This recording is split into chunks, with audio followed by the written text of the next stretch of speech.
পঞ্চম শ্রেণীর গণিত বইয়ের আজকের ভিডিওতে আলোচনা করব 11 অধ্যায়ের 122 পৃষ্ঠা নিয়ে। তো 122 পৃষ্ঠা কি আছে? 122 পৃষ্ঠা আছে তোমার এই যে আয়তের ক্ষেত্রফল। তো এখানে প্রথমেই দেখতে পাচ্ছ যে নিচে একটি আয়ত একটি বর্গ আছে, মানে এই যে এইটা একটা আয়ত এবং এটা একটা বর্গ, একটি অপরটি থেকে কতটুকু বড়। তো আমরা আয়ত আর বর্গক্ষেত্রর যে সংজ্ঞা শিখে আসছি। আয়ত কাকে বলা হয়? আয়ত বলা হয় যে চতুর্ভুজের চারটা কোণ সমকোণ। তার মানে এই যে একটা চতুর্ভুজ, এই কোণ আর এই কোণ, এই কোণ, এই কোণ, এই চারটা কোণ যদি তোমার প্রত্যেকটা সমকোণ 90 ডিগ্রি করে হয় তখন তাকে আয়ত বলা হবে। তার মানে সেই দিক থেকে এটা একটা আয়ত।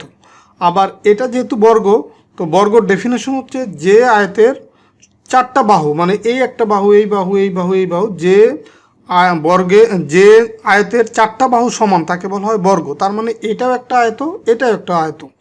এটা কি চার বাহু সমান, এটা যে আয়ত এই আয়তের চারটা বাহু সমান। দেখো যে এইখানে তোমার 4 সেন্টিমিটার হচ্ছে প্রস্থ আর এই 4 সেন্টিমিটার হচ্ছে দৈর্ঘ্য। এইখানে হচ্ছে দৈর্ঘ্য হচ্ছে 5 সেন্টিমিটার, এখানে প্রস্থ হচ্ছে 3 সেন্টিমিটার। এখানে চারটা বাহু সমান না, এখানে কি চারটা কোণ সমান, এখানেও চারটা কোণ সমান। পার্থক্য কি? এখানে হচ্ছে চারটা বাহু সমান। তো এখানে প্রশ্নটা হচ্ছে একটি অপরটি থেকে কত গুণ বড়। এখানে যে দুইটা চতুর্ভুজ আছে, একটা থেকে আরেকটা কত গুণ বড়, তো সেটা আমরা দেখো কিভাবে বের করতে পারি। এখন এইখানে এই দিক বরাবর আছে 3 সেন্টিমিটার। তো 3 সেন্টিমিটার আমরা যদি এটাকে মোটামুটি চোখের আন্দাজে এরকম 3 ভাগ করে ফেলি, এই যে ধরো 3 ভাগ করে ফেললাম, এটা 1 সেন্টিমিটার, এটা 1 সেন্টিমিটার, এটা 1 সেন্টিমিটার, 3 ভাগ করলাম। আর এই দিকে আছে কি 5 সেন্টিমিটার। তো এইরকম এই দিক বরাবর আমরা 5টা ভাগ করে ফেলবো। এটা ধরো চোখের আন্দাজে করছি তোমাদের জাস্ট বোঝানোর জন্য। এই যে 5টা ভাগ করে ফেললাম, দেখো 1 2 3 4 5। এখন এইখানে প্রত্যেকটা হচ্ছে 1 সেন্টিমিটার করে, মানে এই যে একটা ঘর হলো, এই যে একটা বক্স হলো, এখানে দৈর্ঘ্য এটাও 1 সেন্টিমিটার, যে এটা 1 সেন্টিমিটার, এটাও 1 সেন্টিমিটার। তার মানে প্রত্যেকটা বর্গাকার হলো, প্রত্যেকটা আকৃতিতে হচ্ছে 1 বর্গ সেন্টিমিটার, মানে এদিকে 1 সেন্টিমিটার, এদিকেও 1 সেন্টিমিটার। আর এটাকে যদি আমরা এরকম সেমভাবে করি যে এখানে 4 সেন্টিমিটার আছে, এদিকে এদিকেও 4 সেন্টিমিটার আছে, তো এটাকে আমরা এই 4 ভাগে ভাগ করব। এদিকেও আমরা 4 ভাগ করব, আবার এদিকেও এদিক বরাবর আমরা 4টা ভাগ করলাম, এই যে 4টা ভাগ করলাম। তো এখন দেখো এইখানে টোটাল ঘর হলো কটা? এখানে হচ্ছে প্রত্যেকটা, দেখো এইখানেও 1 সেন্টিমিটার, এইখানেও 1 সেন্টিমিটার, মানে প্রত্যেকটা ঘর বা বক্স 1 সেন্টিমিটার করে হলো।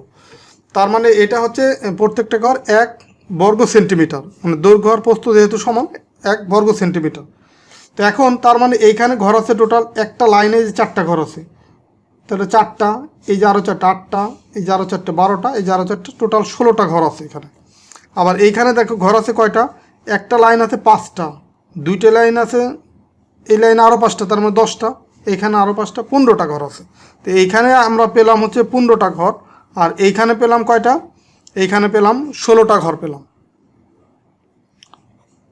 এইখানে পেলাম 16টা ঘর, আর এইখানে পেলাম 15টা। তার মানে সবগুলা ঘর যেহেতু একই আকৃতির, এই 1 বর্গ সেন্টিমিটার করে এক একটা ঘর বা বক্স, তো তার মানে কি এইখানে 15টা, এখানে 16টা, তার মানে আমার এইটা হচ্ছে বড়। তো এটা হচ্ছে আমরা জাস্ট হচ্ছে এইভাবে ছোট ছোট করে ঘর তৈরি করে দেন আমরা বুঝতে পারলাম। তো এখন সূত্রের সাহায্যে এটা আমরা কীভাবে বুঝতে পারবো যে কোনটা বড় আর কোনটা ছোট। তো এখানে দেখো এই যে আমি যেটা দেখালাম যে প্রতিটি আকৃতিতে কয়টি 1 বর্গ সেন্টিমিটার রয়েছে। তো এই যে এইখানে হচ্ছে এই আকৃতিতে 15টা 1 বর্গ সেন্টিমিটার রয়েছে, আর এই আকৃতিতে আছে তোমার 16টা 1 বর্গ সেন্টিমিটার। তো এটা হচ্ছে ঘর তৈরি করে আমরা এইভাবে বুঝতে পারি, কিন্তু আমরা সূত্রের সাহায্যেও আমরা আয়তের ক্ষেত্রফল বের করতে পারি। এটা হচ্ছে সেই সূত্র যে আয়তের ক্ষেত্রফল বের করার সূত্র, যে আয়তের ক্ষেত্রফল, এই ক্ষেত্রফল ইকুয়াল হচ্ছে দৈর্ঘ্য গুণ প্রস্থ। এটা হচ্ছে সূত্র, দৈর্ঘ্য গুণ হচ্ছে প্রস্থ। তো আমরা দেখো এইভাবে কিন্তু খুব সহজে বের করতে পারি। যেমন আয়তের যে ক্ষেত্রফল, এখানে দৈর্ঘ্য ছিল কত? 5 সেন্টিমিটার, মানে ক্ষেত্রফল মানে দৈর্ঘ্য গুণ প্রস্থ, দৈর্ঘ্য 5 সেন্টিমিটার, প্রস্থ 3 সেন্টিমিটার। তো এখন ক্ষেত্রফল সবসময় বর্গ হয়, সেটা এইখানে সেন্টিমিটার থাক বা মিলিমিটার থাক বা ইঞ্চি থাক বা অন্য যে কিলোমিটার থাক, যে কোনো ইউনিট থাক, ক্ষেত্রফল মানেই হচ্ছে বর্গ। ক্ষেত্রফল মানে কি? বর্গ। মানে এই সেন্টিমিটার আর এই সেন্টিমিটার যখন গুণ করব, 2টা সেন্টিমিটার একসাথে হলে তখন সেটাকে আমরা এই বর্গ সেন্টিমিটার বা সেন্টিমিটার স্কোয়ার লিখতে পারি। তো এটাকে আমরা বর্গ, বর্গ মানেই তো এই সেন্টিমিটার উপরে পাওয়ার 2। তো যাই হোক আমরা এইভাবেই লিখবো বর্গ সেন্টিমিটার। যখনই ক্ষেত্রফল আসবে তখন কি লিখবো, বর্গ সেন্টিমিটার। তো এখন এই 5 আর 3 যদি আমরা গুণ করি, এই দৈর্ঘ্য গুণ প্রস্থ যেহেতু, তো মানগুলো যদি বসায় গুণ করি 5 আর 3, 3 5 হয় কত 15। তার মানে এখানে অ্যান্সার হলো কি, আয়তের ক্ষেত্রফল পেলাম 15 বর্গ সেন্টিমিটার। যেটা আমরা দেখো যে এখানে যে আমরা ছোট ছোট ঘর করছিলাম সেখানেও কিন্তু আমরা 15টা ঘর পাইছি। তার মানে এইটা আর তোমার এই সূত্র একই মিলে গেল। এখন আমরা সেমভাবে এই বর্গ যেটা আছে সেটা দেখো, এই যে এখানেও কিন্তু এটা ঘর করে দেওয়া আছে। দেখো যে 15 বর্গ সেন্টিমিটার, মানে প্রত্যেকটা এখানে একদম সমান করে করা। দেন বর্গের ক্ষেত্রফল কি, বর্গের ক্ষেত্রফলও সেম, যে দৈর্ঘ্য গুণ হচ্ছে প্রস্থ। তো এখন এইখানে বর্গের ক্ষেত্রে দৈর্ঘ্য আর প্রস্থ হচ্ছে সমান। তো এই কারণে এই 4 গুণ 4, তার মানে 4 4 16 বর্গ সেন্টিমিটার। আর এই বর্গের ক্ষেত্রফলের সূত্রটা আমরা যেহেতু দুইটা একই বাহু, মানে একই আকৃতির বাহু, তাহলে আমরা বর্গের ক্ষেত্রফলের ক্ষেত্রে সূত্রটা এভাবে লিখতে পারি। যেমন আয়তের ক্ষেত্রফল লিখলাম কি, দৈর্ঘ্য গুণ প্রস্থ। বর্গের ক্ষেত্রে সূত্রটা লিখতে পারি এই বাহু স্কোয়ার বা বাহু গুণ বাহু, বা দৈর্ঘ্য গুণ, এই যে এখানে যেমন দৈর্ঘ্য গুণ প্রস্থ লিখছি, তার মানে দৈর্ঘ্যও সমান, আয়ত বর্গের ক্ষেত্রে প্রস্থও সমান। তার মানে এখানে বাহু গুণ বাহু বা বাহু স্কোয়ার যদি আমরা এইভাবে লিখি, বাহু স্কোয়ার, সেটাও হবে। তো যেহেতু স্কোয়ার আমরা, তোমরা আরও বড় ক্লাসে এটা শিখবা, 6 থেকেই শিখবা। তো এইখানে এত কমপ্লিকেটেড করার দরকার নেই। এই বর্গের ক্ষেত্রেও বাহু গুণ বাহু, এইভাবেই মনে রাখো, বড় পরের ক্লাসে তোমরা এটা শিখবা, ক্লাস 6-এ। তো তাহলে বর্গের ক্ষেত্রফল কী পেলাম, দৈর্ঘ্য গুণ প্রস্থ ইকুয়াল কত 16 বর্গ সেন্টিমিটার। তার মানে এইখানে দেখো এই যে এইখানেও 16টা ঘর আছে। দেখো এদিকে এই যে আমি যে ঘরটা আগে ড্রয়িং করছি বা আঁকলাম সেটাই কিন্তু আছে, যে 16 বর্গ সেন্টিমিটার, আর এখানে আছে 15 বর্গ সেন্টিমিটার।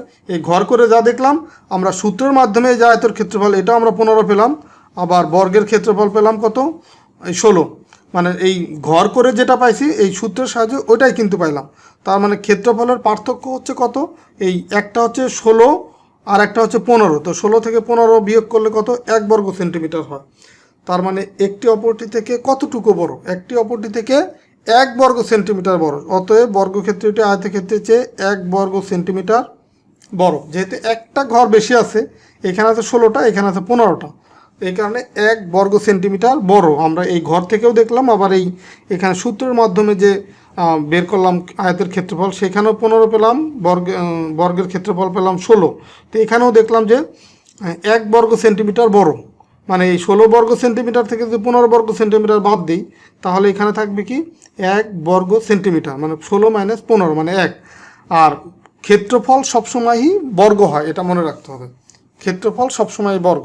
তো আশা করি আজকের ভিডিওর মাধ্যমে তোমাদের এই 122 পৃষ্ঠার যে আলোচনা ছিল সেটুকু তোমাদেরকে বোঝাতে পেরেছি। তো ঠিক আছে, সবাই ভালো থাকো, সুস্থ থাকো। আর ভিডিওটা ভালো লাগলে ভিডিওতে একটা লাইক দেবা বা কমেন্টস করে তোমাদের মতামত জানাবো। আর পরের ভিডিওতে আমরা 123 পৃষ্ঠার যে প্রবলেম আছে বা 123 পৃষ্ঠা নিয়ে আলোচনা করব। তো ঠিক আছে, সবাই ভালো থাকো, সুস্থ থাকো, আল্লাহ হাফেজ।